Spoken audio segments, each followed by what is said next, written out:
우리 고백하고 시작하겠습니다. 주는 그리스도시요 살아계신 하나님의 아들이십니다. 최근에 한국에서 영화가 하나 개봉이 되었습니다. 근데 현재까지 그 한국 영화 흥행 순위 2위로 뛰어 올랐습니다. 그 영화 제목이 신과 함께 죄와 벌이라고 하는 이 영화입니다. 아마 자료가 있어서 보신 분들도 계시겠지만 내용은 불교적인 색채가 가득합니다. 염라대왕이 나오고 저승사자가 나오고 지옥도 나오고 하여튼 재미있게 만든 것 같습니다. 특별히 지옥이 있다는 것을 가르쳐줘서 참 유익이 있었고요. 거기에 보면 7가지의 이제 죄명이 나오는데 사람이 죽으면 49일 동안 7가지의 죄에 해당하는 지옥에 간다는 거예요. 그래서 각 지옥마다 자기가 저지른 거에 대해서 유죄 판결을 받으면 거기서 벌을 받는다는 겁니다. 불경에 나오는 어떤 그런 걸로 하는데 7가지 제명에 대한 벌을 받는 걸 보면서 한번 봤어요. 어떤 것들이 있는가. 여러분 한번 보세요. 거짓, 나태, 불의, 배신, 폭력, 살인, 천륜을 지은 죄, 천륜을 어기는 지은 죄. 혹시 이런 죄 있으세요? 그러면은 이 땅이 아니라 죽어서 벌을 받는데요. 아무도 없는 것 같은데 이 그 벌 받는 중에서 이 나태의 지옥이 있었는데요. 이 나태의 지옥에서 받는 벌이 참 재미있었습니다. 그림 한번 보실래요?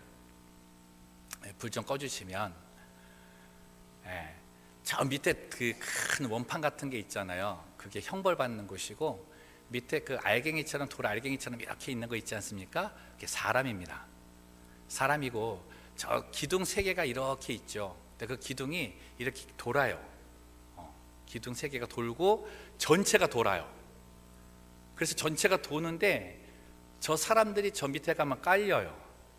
그렇기 때문에 그 앞에 있는 사람은 안 깔리기 위해서 계속 뛰어요. 이 땅에서 나태한 사람은 죽어서 계속 뛴다는 거예요. 저기 가서. 근데 하나가 뭐냐면 깔렸는데 또 살아요. 안 죽어요. 그리고 어떻게 뒤에 또 오잖아요. 저거 피하려고 또 뛰어요. 야, 저게 보시죠? 저렇게 깔리는데도 또 살고 깔리는데 또 살아요. 야, 이 땅에서 나태한 사람들은 가서도 저렇게 뛰어다녀야 된대요. 게으르면 안 되는 것 같아요. 이 영화 보면서 여러 가지 이제 생각을 좀 해봤습니다. 보니까 뭐 기독교로 따지면 염라대왕이 하나님 대신하고 있고요. 저승사자가 예수님을 대신하고 뭐 이렇게 변론하고 있더라고요. 근데 저는 이 영화 이제 원작이 이제 만화에서 나왔는데 만화를 지은 이 원작자의 의도가 다른 게 아니었습니다. 이 땅에 사는 사람들 중에 악한 일을 그렇게 함에도 불구하고 양심에 거리낌 없이 하는 사람들에게 경고하기 위해서 만든 만화였어요. 경각심을 주기 위한 것이죠. 벌 받지도 않고 계속 잘 되다 보니까 계속 그 일을 짓고 사는 거죠. 근데요, 제가 이 앞에 말씀드린 7가지 죄명이 있지 않습니까? 이 영화 시작하면 나레이션으로 죄명이 딱 떠요. 근데 이 죄명을 보다가 제가 깜짝 놀란 게 있어요. 그 7가지 죄가 성경에도 있어요. 잠언서 16장 16절에서 19절 말씀을 보면요, 여호와께서 미워하시는 것 곧 그의 마음에 싫어하시는 것이 67가지이니 곧 교만한 눈과 거짓된 혀와 무죄한 자의 피를 흘리는 손과 악한 계교를 꾀하는 마음과 빨리 악으로 달려가는 발과 거짓을 말하는 망령된 증언과 및 형제 사이를 이간하는 자이니라. 성경 구절에도 있는 걸 이제 발견을 한 거죠. 기억이 나고. 근데 이런 생각을 하면서 갑자기 내 안에 질문이 하나가 생긴 거예요. 이 영화의 배경이 불교 아닙니까?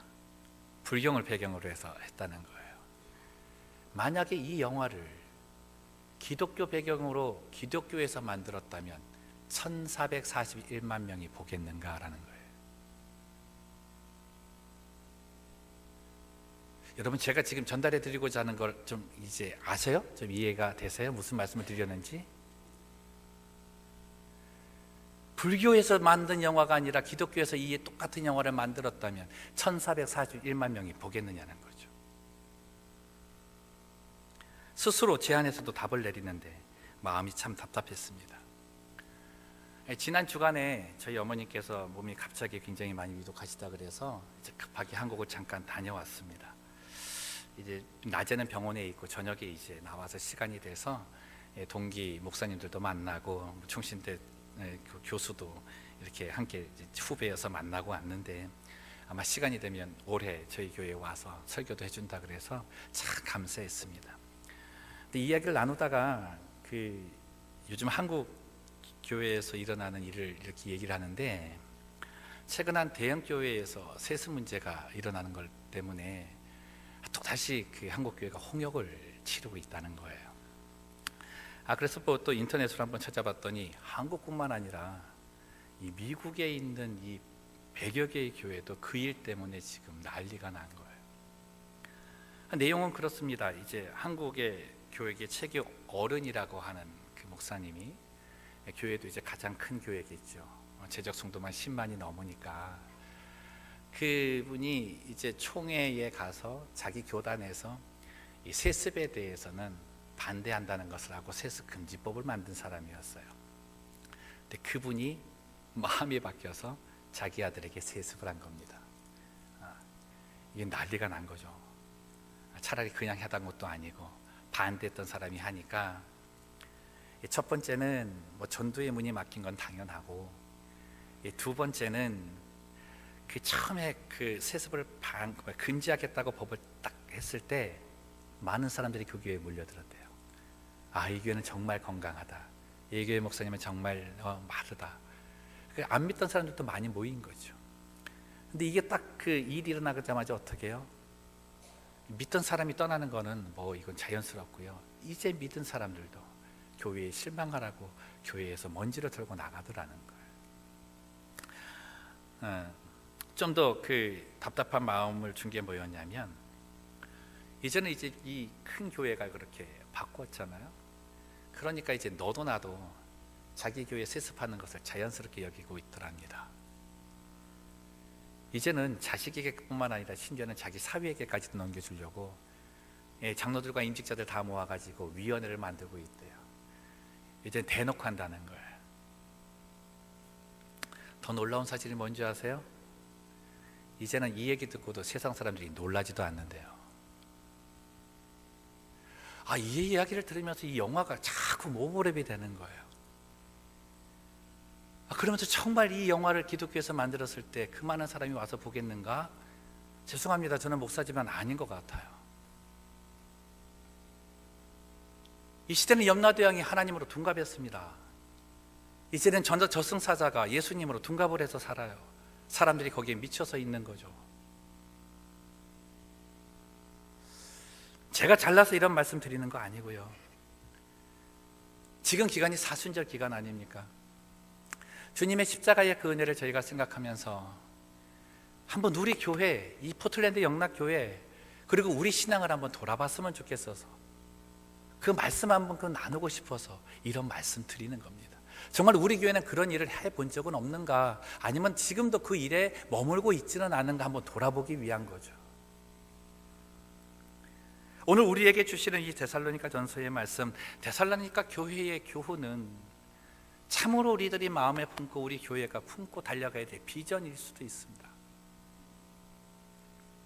데살로니가 교회는 말씀드린 것처럼 바울이 3주 만에 개척해서 세운 교회입니다. 교회가 세워진 지 1년도 되지 않은 가운데 마게도냐와 아가야, 그리고 각처에 있는 교회들에게 자랑이 되었어요. 그 자랑이 뭐였습니까? 3가지였는데요. 첫 번째가 믿음의 역사, 두 번째가 사랑의 수고, 세 번째가 소망의 인내였습니다. 그들이 이런 자랑을 할 수 있었던 그 큰 힘의 동력이 뭐라 그랬습니까? 복음이었다 그랬잖아요. 하나님께서는 이 데살로니가 교회가 이렇게 자랑되게 하게끔 먼저 이 일을 베풀어 주신 것들이 있었어요. 그게 바울과 그 일행들 통해서 하신 일인데, 그게 오늘 본문 2절 말씀에 기록되어져 있습니다. 함께 읽습니다. 2절 말씀. 너희가 아는 바와 같이 우리가 먼저 빌립보에서 고난과 능욕을 당하였으나 우리 하나님을 힘입어 많은 싸움 중에 하나님의 복음을 너희에게 전하였노라. 바울은 이 안에 3가지의 비결을 우리에게 가르쳐주고 있습니다. 첫 번째가 뭐냐면 교회는 복음을 위해서 능력과 고난을 받는 것이다. 복음을 위해서. 두 번째, 교회는 우리 하나님의 힘을 입는 곳이다. 세 번째는 그렇게 고난을 받고 능력을 받고 하나님의 힘을 입는 목적은 복음을 전하기 위함이다. 하나님께서는 데살로니가 교회에 남겨놓은 것이 다른 것이 아니었습니다. 이 세 가지를 남겨두고 가신 거예요. 데살로니가 교회에 남아있던 이 믿음의 유산, 그것은 복음을 위해 고난과 능력을 기꺼이 받겠다는 그런 믿음의 결단이 남아있었던 겁니다.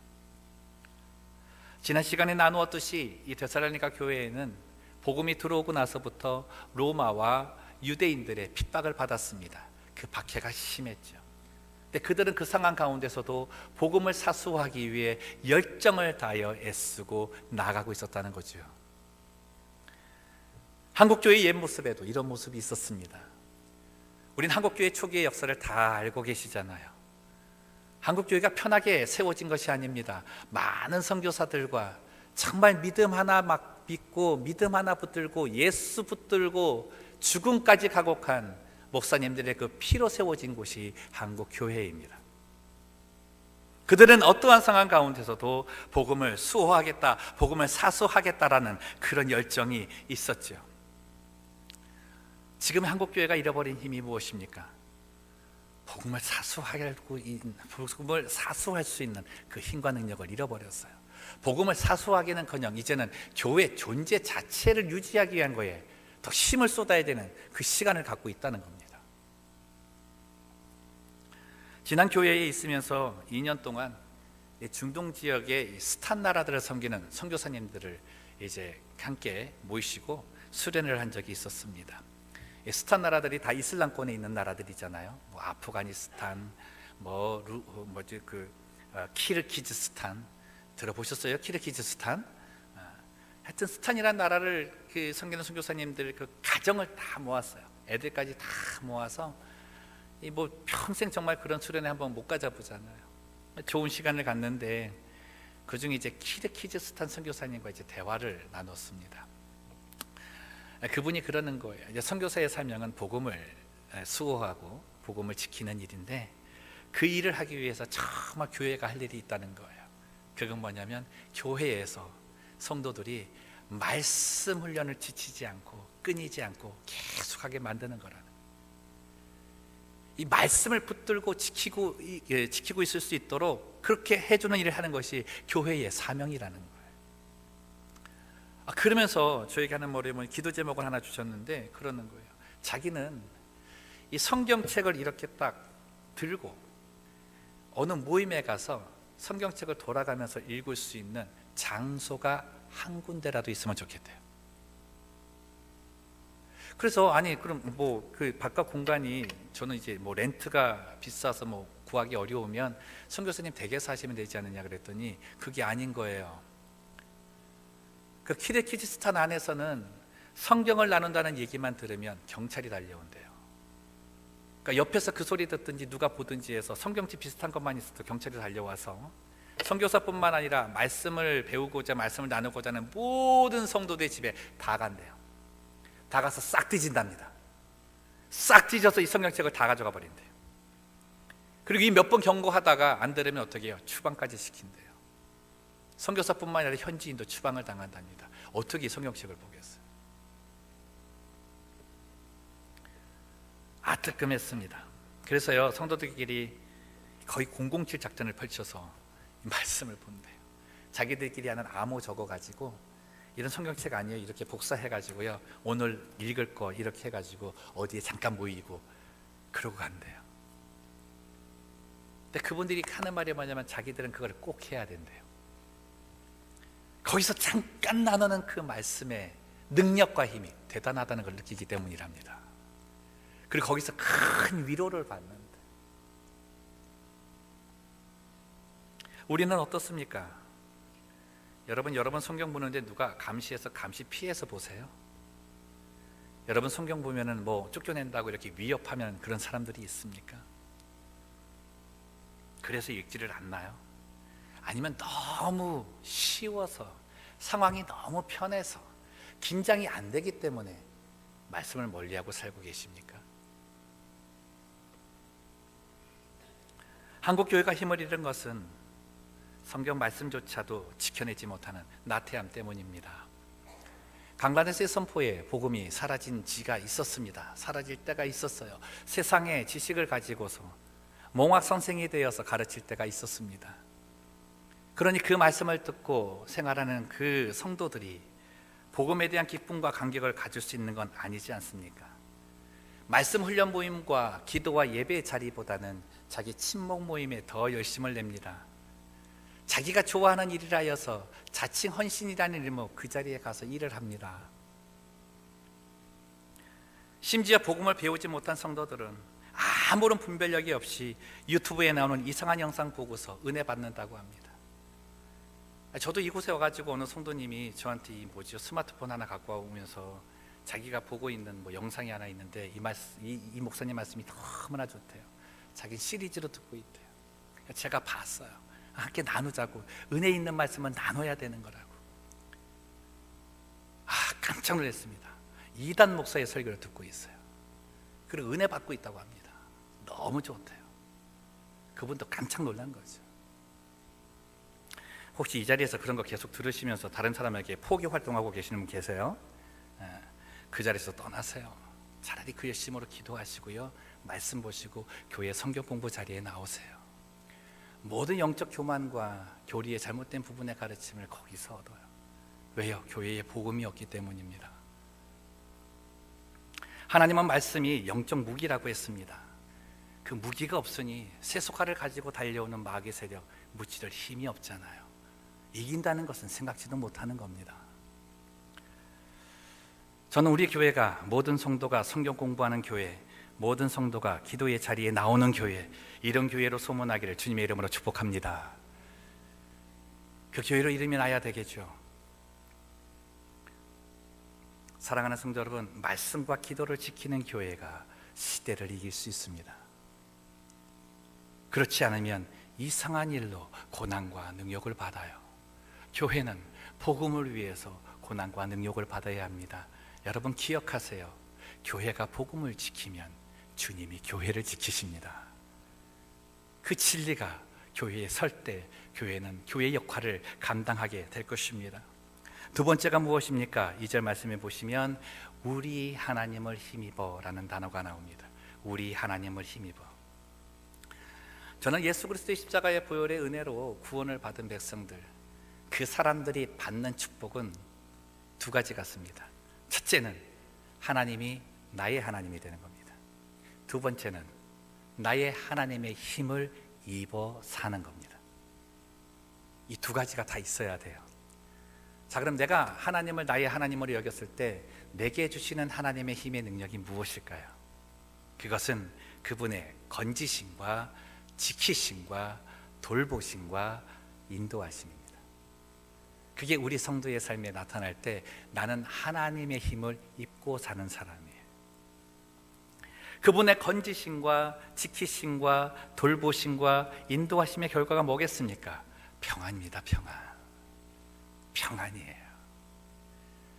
그래서 그리스도인들에게 나타나는 하나님의 능력은 내 입에서 날마다 평안하다라고 하는 것이 나오는 거예요. 한국교회가 힘을 잃은 것이 뭔지 아세요? 우리 하나님의 힘을 잃었어요. 우리 하나님의 힘을 잃었기 때문에 평안이 없는 겁니다. 늘 불안한 거예요. 우리가 시국이 불안할 때 그러잖아요. 나라의 리더가 없어서 그렇다. 교회도 진정한 왕이신 하나님을 잃어버리면 불안할 수밖에 없습니다. 그럼 누가 지키겠어요? 사람이 지키잖아요. 세습을 서슴지 않고 하는 목사들이 성도들을 안심시킨다고 하면서 하는 얘기가 그랬습니다. 내가 이제 이 교회를 오랫동안 했는데 이 교회 그만두면 교회가 불안해집니다. 그래서 내 자식이 와야 되고 내 가족이 와서 하면 평안해질 겁니다. 제가 뒤에서 잘 이렇게 보조할 겁니다. 기가 막힌 얘기 아닙니까? 거기에 하나님 없습니다. 거기에 예수 그리스도 없습니다. 거기에 성령의 사역은 그림자도 찾아볼 수 없습니다. 내가 했습니다. 그러면 불안하죠. 교회의 리더십들이 가장 힘써야 하는 일이 무엇일까요? 모든 성도들이 우리의 하나님을 만나서 우리의 하나님의 힘을 구하는 자가 될 수 있도록 기도하는 일입니다. 모든 성도들이 우리 하나님의 힘을 얻어서 살 수 있도록 기도하는 자리에 나올 수 있도록 권면하는 일입니다. 2절 말씀에서와 같이 교회는 복음을 위해서 많은 싸움을 하는 것이에요. 그러니까 어떻게 해요? 일꾼과 병사가 필요합니다. 저도 기도해요. 이 교회 오면서부터 지금까지 기도하는 건 주님 일꾼 보내주십시오. 주님 참 좋은 병사 보내주십시오. 그러면서 잊지 않고 기도하는 게 뭔지 아세요? 저는 좋은 사람 와가지고 그 일하는 게 급한 게 아니고요, 그 일꾼들, 그 병사들이 와서 그 사역의 자리에서, 그 기도의 자리에서 우리 하나님의 힘을 빌게 해달라고, 우리 하나님의 힘을 가지고 그 사역을 하게 해달라고. 그래서 그 일이 내가 한 것이 아니라 우리 하나님의 힘이 했다라고 간증하는 자가 됐으면 좋겠다라고 그렇게 기도하는 거죠. 교회는요, 하나님의 힘을 구하는 자들이 해야 합니다. 교회는 하나님의 힘을 가진 자들이 해야 돼요. 그렇지 않으면 언제나 다른 많은 싸움에 힘을 기울여요. 54년의 이 전통을 가진 이 교회, 그런 거 맛보지 않으셨어요? 교회에서 가장 위험한 말이 뭔지 아십니까? 이 사람 없으면 이 교회 안 돼, 이 사람 없으면 이 부서 안 돼. 이 말이 가장 무서운 말이에요. 그 사람 없어도 하나님 계시면 교회는 삽니다. 그 사람 없어도 예수 그리스도 계시면 그 교회는 삽니다. 우리 하나님의 힘을 입는 그러한 포틀랜드 영락교회와 성도가 되시기를 주님의 이름으로 축복합니다. 하나님의 힘이 있으면 불안이 없어요. 평안합니다. 여러분, 포틀랜드 영락교회가 불안해 보이세요? 생각 적어보십시오. 저는 이곳에 하나님의 힘이 있다고 확신합니다. 세 번째가 무엇입니까? 하나님의 복음만을 전했다라고 하는 것입니다. 바울은 이 일을 위해서 한 일이 있었습니다. 본문 3절, 5절, 6절 말씀입니다. 우리 같이 한번 읽어보겠는데, 3절 말씀입니다. 우리의 권면은 간사함이나 부정에서 난 것이 아니요 속임수에서 나는 것도 아니라. 5절 말씀입니다. 너희도 알거니와 우리가 아무 때에도 아첨하는 말이나 탐심의 탈을 쓰지 아니한 것을 하나님이 증언하시느니라. 6절 말씀입니다. 또한 우리는 너희에게서든지 다른 이에게서든지 사람에게서는 영광을 구하지 아니하였노라. 바울은 복음을 전하기 위해서 사람의 마음을 얻기 위한 말을 사용하지 않았습니다.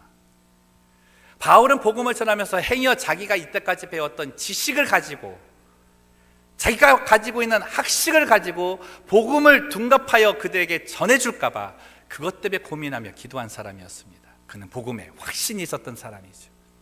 아첨하는 말이 필요가 없었습니다. 자기의 유익을 구하기 위해서 누구의 마음을 속이고자 하는 마음도 없었습니다. 세속적인 처세설은 필요가 없었습니다. 복음이 있었기 때문에. 근본의 교회를 세습한 목사님의 이야기가 세상에 주목을 끌고 있습니다.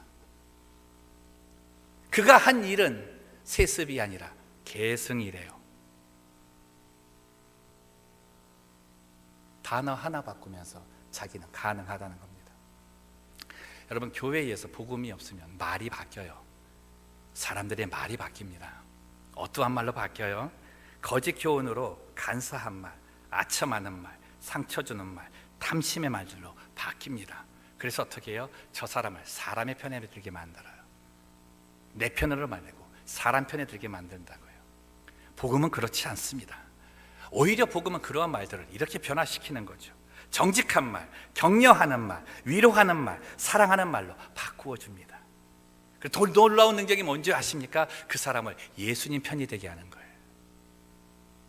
그 말들을 통해서 예수님의 사람이 되게 하는 겁니다. 여러분, 이게 하나님의 영광이 되는 일입니다. 한 사람이 하나님을 믿고 한 사람이 하나님께 돌아와서 내가 하나님의 자녀입니다라고 하는 그 고백을 듣는 그 순간 하나님은 영광을 받으시는 거예요. 지금 그 교회 가는 일이 뭡니까? 차라리 영광을 방해나 하지 말지.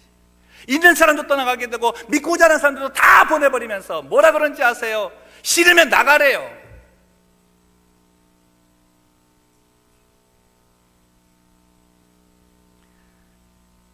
오늘 우리들이 함께 기도하며 작정하는 이 태신자 작전 카드요, 여러분 그냥 적지 마세요. 이거 하나님의 영광이 이루는 일입니다. 하나님의 영광이 이루는 일이에요. 여러분이 평생에 하나님께 영광을 돌리고 싶다라는 거 기도 제목으로 살고 계세요? 그럼 태신자 작정 한번 해보세요. 그리고 7개월 동안 품고 기도하십시오. 거기에 우리 하나님의 힘이 나는 반드시 나타날 줄로 믿습니다. 그 간절함이 있어야 되지 않겠어요? 우리 교회가 그래야 되지 않겠습니까? 저는 이 일에 모든 성도가 동참해 주셨으면 좋겠습니다. 말씀을 정리합니다. 어느 성도님이 저에게 그러시더라고요. 이 땅에 제대로 된 목사와 교회를 찾아보기 어렵다. 고개를 푹 숙이고 맞다 그랬습니다. 저조차도 그 안에 들어가고 있지 않을까.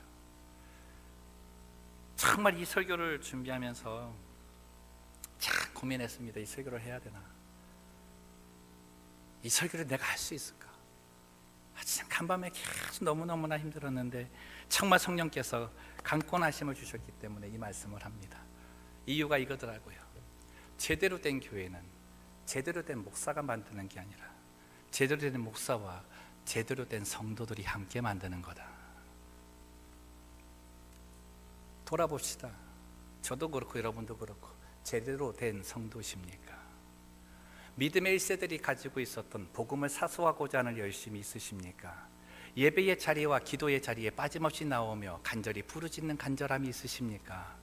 성령의 감동으로 날마다 하나님께 영광 돌리는 일이 무엇인가를 고민하며 살아가고 계십니까? 그 사람들이 제대로 된 성도잖아요. 그 사람들이 세우는 교회가 제대로 된 교회가 아니겠습니까? 교회에 왔을 때 그것이 있어야 힘을 얻는 거 아닙니까? 앞서서 말씀드렸듯이 모든 성도가 성경 공부하고 모든 성도가 모든 예배마다 다 참여하고 모든 기도회마다 참을 와서 간절히 하는 기도회 하는 그 기도 그 교회 여러분 없을 것 같죠? 제가 근본에 한국 가가지고 보고 왔어요. 그런 교회가 있더라고요. 이야, 그래서 어떻게 해요? 나도 해봐야지. 하나님께 간구해서 우리 교회도 그럼 될 수 있겠구나. 한 성도 400명 되는 교회인데 그 목사님이 강도사 때부터 개척을 해서 한 20여 년 사역을 하셨어요. 교회 가서 알게 된 게 이제 저희 처제가 이제 여름에 오는데 이 처제네가 교회를 이제 봉사 일 때문에 각자 다른 교회를 다녔어요. 그러다가 이제 아이들도 크고 하니까 이게 부부가 다른 교회 가는 게 좀 그렇다. 근데 어느 한 교회로 갈 수가 없는 거예요. 가게 되면 또 그래서 아예 그럼 나와가지고 다른 교회를 찾자. 그래서 다른 교회를 갔습니다. 정말 근데 하나님께서 축복하신 그 교회를 간 거예요. 가는 첫날부터 은혜를 받기 시작하는데 찬양단의 찬양과 성도들이 함께 찬양하고 기도하는 그 속에 그냥 몸이 녹아지더래요. 진짜 몸이 녹아지더래요. 마음으로 느끼는 정도가 아니라 몸이 녹아지더래요. 말씀은 거의 비슷하다 그럽니다. 근데 그 말씀이요 영원히 녹아지고 나서 들으니까 그렇게 은혜가 되더래요. 너무나 달라졌어요. 몇 개월 만에 너무나 달라졌어요. 아이들도 달라졌어요. 그게 어떻게 했냐 물어봤더니 거기는 새신자로 딱 오면은 교육부터 강조한대요. 새가족 교육 끝나고 나서 무조건 성경 공부에 가라 그런대요. 제자 훈련을 가든지 성경 파노라마를 가든지 성경 공부에 집어넣는데요. 그래서 거기 다니는 성도들은 성경 공부 안 하면 그 교회 교인이 아니래요. 그 자신 있게 얘기를 하더랍니다. 저희 첫째 부부가 성경 공부하는 그런 부부가 아니에요. 근데 갔더니 어떻게 저녁에 어디를 가는데 어디 가냐 성경 공부하러 간대 부부가. 주일학교 아이들이요. 정말 이 교회 가까워서는 주일날 아침마다 먼저 일어난대요. 교회 가고 싶어서. 야 이게 뭔가. 주일학교 교사가 아침마다 전화해서 자기 아이들 깨운대요. 자기 아이들 깨워서 그 아이들이 올 때마다 현관에 나가서 부둥켜 안고 이러고 데리고 온답니다. 그 매주마다 암송하는 말씀을 준대요. 근데 이 아이들이 집에 가서요 토요일 날 외우는 게 아니고 매일 그 말씀을 외운대요. 제가 갔는데 갑자기 그냥 셋이 쫙 오더니 뭘 한대요. 그래서 뭐 하냐 그랬더니 암송 구절을 외우는 거예요 갑자기. 물어봤어요. 야, 너희들이 암송하고 가면 교회에서 뭐 주니? 그랬더니 사탕이라도 줘. 안 준대요. 근데 외우고 싶대요. 외워 가야 된대요. 선생님이 그랬대요. 예수님이 좋아한다고. 그 교사들의 삶을 보았습니다. 아주 자신 있게 얘기하더라고요. 교사 중에 한 명도 예배에 빠지는 사람이 없대요. 한 명도 기도회에 참석하지 않는 사람이 없대요. 한 명도 교사 모임에 참여하지 않는 사람이 없대요. 그들이 거기에서 기도를 하는데 정말 울부짖으면서 기도한대요. 자기가 맡은 애 한 사람 한 사람 한 사람을 부르면서, 자기가 맡은 사역에 있는 사람 한 사람 한 사람 한 사람 부르면서 울면서 기도를 하더래요. 행여 그 아이가 아프면, 행여 그 아이의 가정의 부모의 문제가 생기면 해결해 달라고 그렇게 울부짖으며 기도를 한대. 그들이 말씀 공부에 나가는 이유를 이렇게 얘기합니다. 거기에 가야 힘을 얻을 수 있기 때문에, 거기에 가야 예수를 만날 수 있기 때문에, 거기에 가야 예수의 말씀을 통해서 내가 능력을 얻을 수 있기 때문에, 그래야 기도할 수 있기 때문에 나는 안 갈 수가 없다고. 그런 교회가 있더라고요. 저는 그 교회 이름이 우리 포틀랜드 영락교회가 되기를 소망합니다.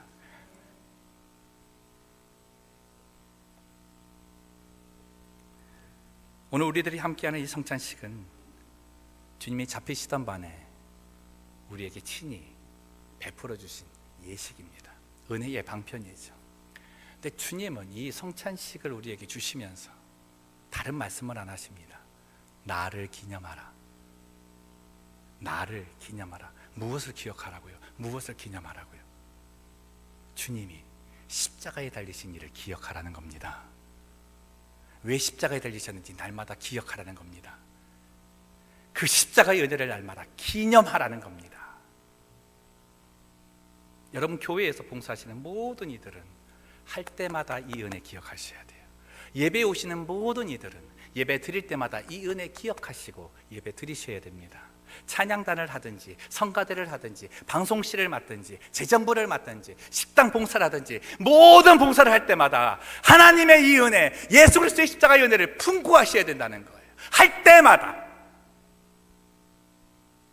거기에 까심이 있겠어요? 거기에 험담이 있겠어요? 거기에 다툼이 있겠습니까? 거기에 시험이 있겠어요? 없지요. 주님이 그러는 거예요. 예수라는 그 이름만 기억하지 말고 그가 한 일, 예수 그리스도의 십자가의 그 은혜와 사건을 기억하고 부활의 능력을 기념하면서 살라고. 여러분, 이게 복음입니다. 그 복음이 있으면 평안이 있어요. 그 복음이 있으면 재미가 아니라 기쁨이 있어요. 그래서 교회 나오고 싶어요. 그래서 예배 드리고 싶어요. 그래서 헌신하고 싶어요.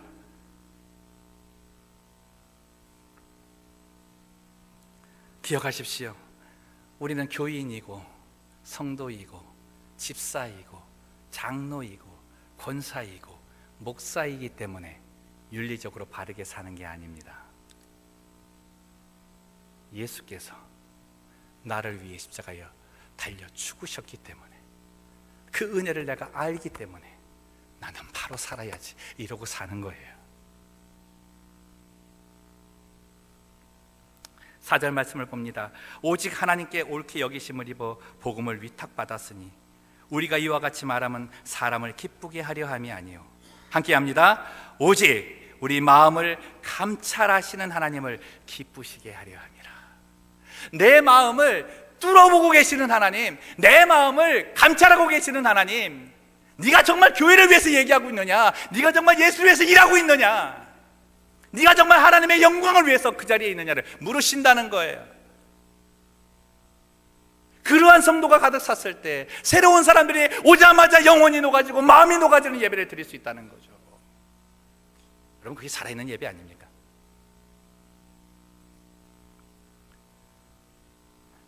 십자가의 은혜와 복음의 그 능력을 가지고 사는 그들, 그 성도들이 갖고 있는 그 기쁨과 평안, 그 모습을 보시는 하나님이 그 무엇보다도 가장 기뻐하신다는 것, 가장 기뻐하신다는 것. 사랑하는 성도 여러분, 이 사순절 기간 동안에